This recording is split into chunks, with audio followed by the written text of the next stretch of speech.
نبی کریم صلی الله علیه وسلم زمانه ده یو بچی راغی یو زوی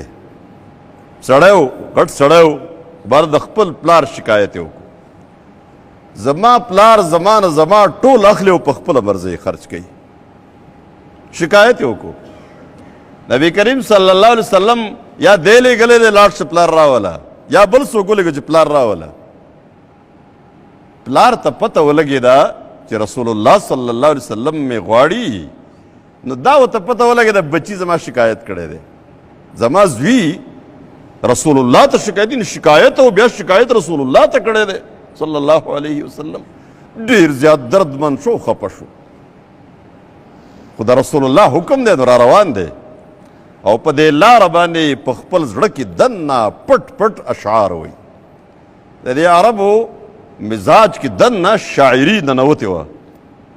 فوراً به شروع وکړه او لویه قصیده به یې وویله نو دا پلار را روان دی سپین ږیری او په زړه کې اشعار وایي اشعار لګیا رسوي وي خو داسې عجیب عجیب اشعار او پوره قصیده یې ویلې ده دی وایي دا خپل بچي د دې شکایت په وجه باندې چې بچي شکایت کړی دی او د خپل ټول بچپن د بچي رایات کو په زړه کې دا ټول ورته مخې ته پروت دی نو د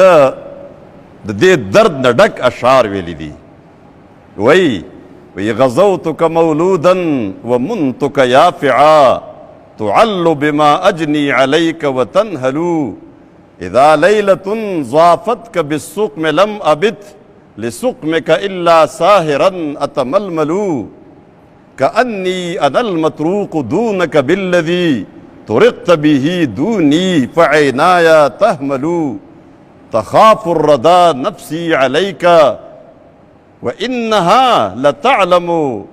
إن الموت وقت مؤجل فلما بلغت السن والغاية التي إليها مدى ما فيك كنت أؤمل جعلت جزائي غلظة وفظاظة كأنك أنت المنعم المتفضل فليتك لو لم ترع حق أبوتي فعلت كما الجار المجاور يفعل فأوليتني حق الجوار ولم تكن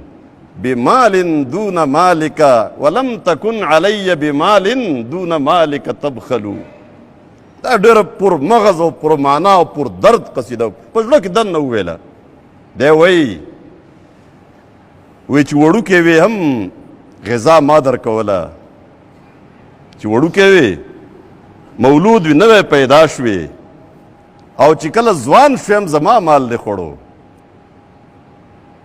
او چې کله کومه شپه به ته ناجوړه شوې نو ما ستا د ناجوړتیا په وجه باندې ټوله شپه په کروټونو په ډډو اړولو کې تېره کړې وه خوب نه راتلو او داسې به ښکارېده لکه دا ستا بیماري ما ته لګېدلې ده او ته چې څومره دردمن یې تا ته نه دی دا درد ما ته دی او زما زړه به یېرېده چې ته مړ نه شي اگر چې زما یقین و چې د مرګ وخت مقرر دی خو ته چې لوی شوې او هغې وخت ته ورسېدې چې زما د امیدونو مرکز جوړېدې زما تمناګانې وې نو تا زما بدله زما عوض سختي قار او غصې جوړې کړې قارېږي ما ته غصې کې گویا کې دا رزق ما ته ته راکې دا ټول څه چې دي دا ماله لکه تا را کړي دي نو کاش بچیه که زما د پلاروالی حق دې نه ادا کوو نو د یو ښه ګاونډي غوندې حق خو به دې ادا کړی و که نه او تا ماله د ګاونډي حق را کړی وی او زما په مال دې زما سره بخل نه کولی دا قصیده زړه کې ویله را روان دی را ورسې جبریل راغی د ده د را رسېدو نه مخکې او رسول الله صلی الله علیه وسلم ته وایي د دې پلار دا خبره م واوره د دې زوی خبره مسله م حل که خو د دې پلار نه هغه خبرې هغه اشعار واوره چې کوم یې په زړه کې ویلي دي د ده غوږونو لا نه دي اورېدلي نبی کریم صلی الله علیه وسلم دې تپوس وکړو دا ستا بچی شکایت کوي ستا نه نو هغه وی یا رسول الله زما دغه مال دی د ده په تروریانو یې خرج کوم یا زما خویندې دي یا د د مور خویندې دي یا یې په ده خرج کوم یا په خپل ځان دې نه علاوه خو ما نه دی خرج کړی رسول الله صلی الله علیه وسلم ته فرمایله پرېږده دا وشو دا ټیک ده هغه خبرې وکړه هغه اشعار ووایه کوم چې د په لاره ویلي دي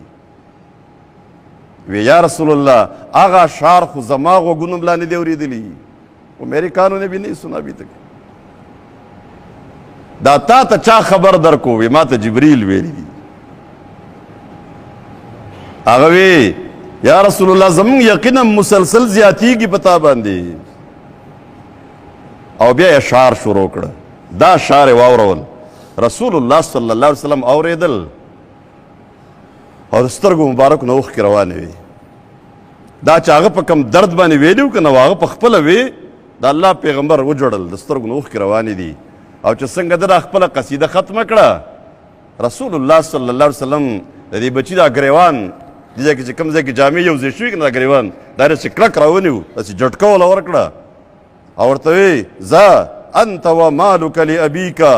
ته او ستا مال ټول ستا د پلار دی په دې معنا چې پلار کلم مطالبه کوي نو ته به خپل مال هم ورکې دا خو د هغه خپل مال دی په دې کې ستا څه کار دی په د پلار په ژوند کې د پلار په مال کې د بچي هېڅ برخه نشته دی مالک هغه دی د هغه خپلې ذمهدارۍ په خپل ځای لیکن د بچي دپاره بچی ټول د پلار کسب دی